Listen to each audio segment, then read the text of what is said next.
Commençons-nous par nous intéresser au statut de l'anglais au Royaume-Uni.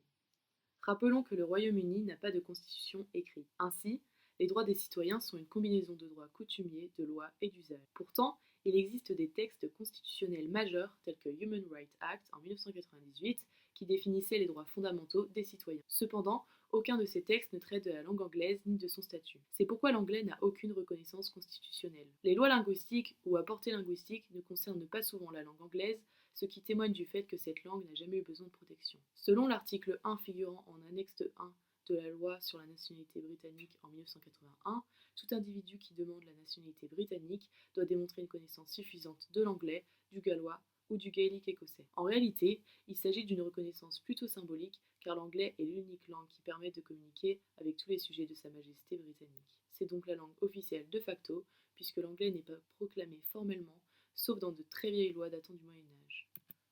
Loi sur la nationalité, l'immigration et le droit d'asile de 2002 ne mentionne plus l'anglais ni autre langue, mais parle de connaissances suffisantes de la vie au Royaume-Uni et de connaissances suffisantes d'une langue. Cela étant dit, les règlements No 2785 sur la nationalité britannique de 2005 précisent que la langue correspond à une connaissance suffisante de la langue anglaise.